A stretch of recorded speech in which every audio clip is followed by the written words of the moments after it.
Hoje tive a oportunidade de entrevistar o secretário da Secretaria do Desenvolvimento Econômico da cidade de Uberlândia para perguntar para ele, sobre um viés mais técnico, como que é a perspectiva de um economista acerca de uma cidade com porte como o de Uberlândia. Olá, sejam bem-vindos. Eu estou aqui com o secretário de Desenvolvimento Econômico e Inovação da cidade de Uberlândia. É um prazer, obrigado por ter aceitado o convite. E eu estou aqui para falar sobre a importância de uma cidade como o Porto de Uberlândia. E perguntar para ele algumas coisas estatísticas, né, que são de grande importância na área de rendimento, economia, finanças, e principalmente para o vendedor, para a pessoa que consome, a renda, enfim.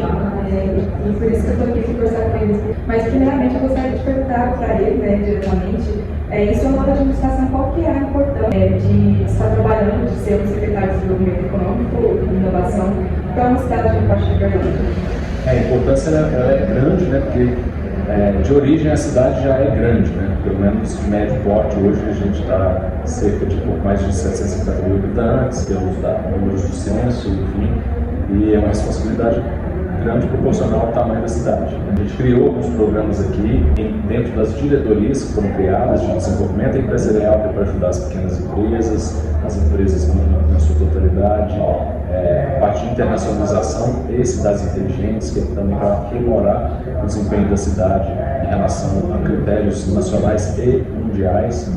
A gente fala em inovação, que está até dentro da nomenclatura da nossa secretaria, né, que eu acho que é um ponto fundamental para não só para a cidade, para as empresas, para a população e também para dentro do poder público, uma vertical muito importante, não que as outras não sejam.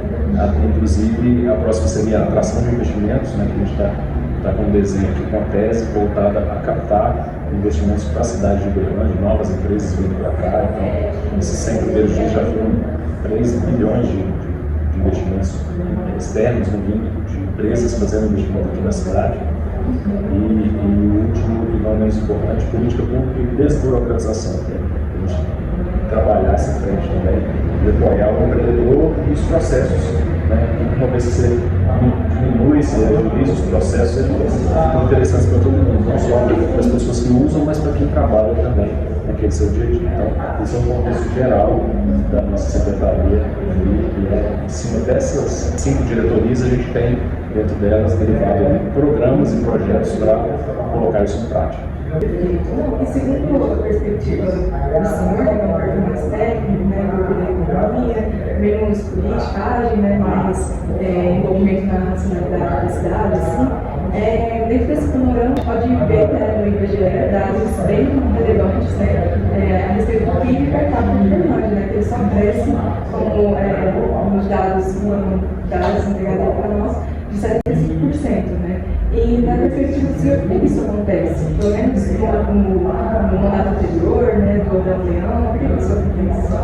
Olha só, PIB e o PIB per capita, um deriva do outro, né? Então, PIB per capita vem do tamanho do PIB dividido proporcionalmente pelo número de habitantes. Então, se a gente fala de 60 trilhões, a gente está falando de PIB per capita de na ordem de 50, 40, 50 por habitante. Isso acontece de alguma forma, ele faz sentido quando o poder público tem um trabalho em cima disso, quando ele tem uma atenção em cima disso, tentando aprimorar cada vez mais o desenvolvimento, né, empresarial, o fortalecimento empresarial. Você tem empresas mais fortes, você tem possibilidade de maior receita dessas empresas, melhores resultados. Somado tudo isso, a gente tem o PIB da cidade, ou da região, do país, do mundo, enfim. E aqui, né, a gente começou agora a nossa gestão, então isso às vezes tem a ver não só com o que é feito, apoio não só do poder público, não só de instituições empresariais como FIENG, SEBRAE, CBR, Sindicato do Comércio, Associação Comercial de Uberlândia Sul, que é extremamente forte. Então, assim, dentro disso, são frentes de apoio empresarial para o fortalecimento dos negócios. Mas tem também a vocação do empreendedor que tem a sua visão de futuro, faz as suas parcerias, viaja, não fica restrito só aquele mercado de comércio. Então, assim, você vai ampliando as possibilidades e vai gerando novas oportunidades para qualquer município. Né? Se o empreendedor tem ali essa vocação, esse dinamismo isso tende a crescer.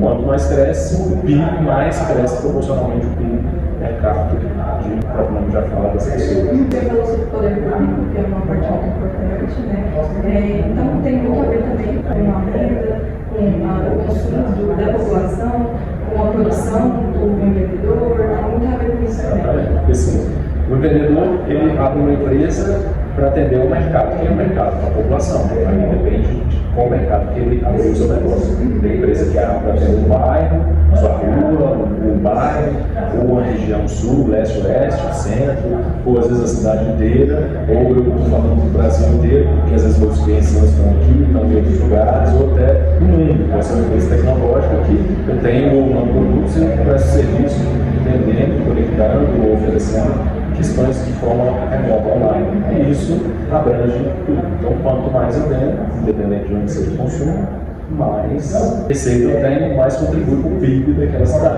Obviamente, quando você diz de consumo, Uberlândia é hoje a segunda cidade de Minas Gerais em praticamente todos os quesitos.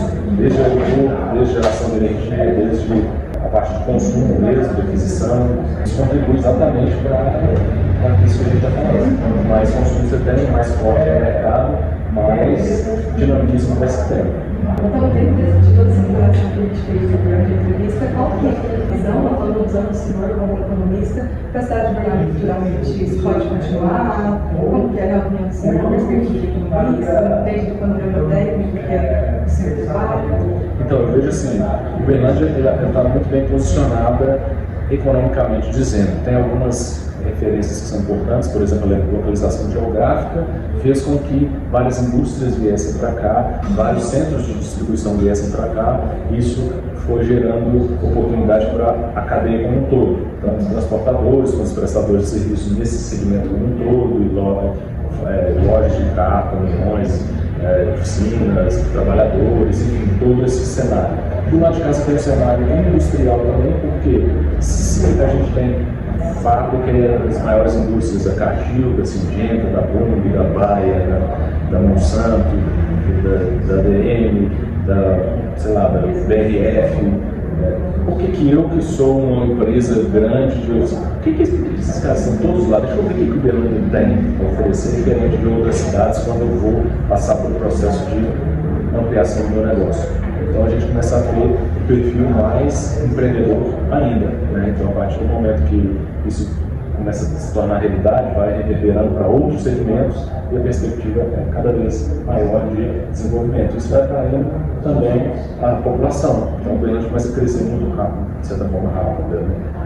Dentro dos últimos 15 anos foi a cidade que mais cresceu. Então assim, por que isso aconteceu? Justamente por esse desempenho não só empresarial, mas isso vai atraindo outros segmentos, ou seja, as faculdades, a universidade, as próprias faculdades vêm com sentimento, né? Por que o Uberlândia está crescendo tanto? Eu tenho que ter uma planta, um escritório, uma escola lá. Então, isso, de novo, vai gerando mais atividade. Você tem grandes empresas, você tem, de certa forma, empregos, se você tem mão de obra qualificada, você tem oportunidade para novos negócios e isso vai uma cadeia. Quando a gente fala de futuro, a gente tem essa curva ascendente de crescimento, não só disso, mas questão de estrutura física. Então, o aeroporto nosso, que tem capacidade para 1.100.000 passageiros por ano, que essa é a frequência que a gente tem, em julho, 26 de 26, já inaugura um novo aeroporto já reformado e ampliado para 2.200.000 passageiros por ano. Então, isso que faz atrair novos voos das companhias aéreas, novos trechos e vai uma cadeia crescente por aí vai. Como a gente disse no início, a gente já nos 100 primeiros meses, nos 100 primeiros dias, já foram 3 bi de investimentos feitos de outras empresas, tanto do Brasil, quanto da Israel, quanto da pessoal da Inglaterra, empresas que já estão lá com a gente, da Bélgica também, que já acertaram seus investimentos. Então, assim, isso não para de atrair e as coisas vão acontecendo. Então, perspectivas futuras pelo menos 1 milhão de habitantes no censo oficial, que hoje não se considera, apesar de ter uma referência aí, um conflito de categorias aí, né? como chegar nesse número, mas daqui a pouco a gente tem isso de forma oficial, assim como mais empresas, mais PIB, mais renda per capita, consumo continuando, enfim, crescente e positivo. Muito importante essa notícia. Obrigada pelas informações. Eu vou ver muito bem mais uma vez por ter aceitado aí nossa entrevista e para o possível ativo que estiver assistindo confiar no seu empreendimento. Obrigado. Um abraço.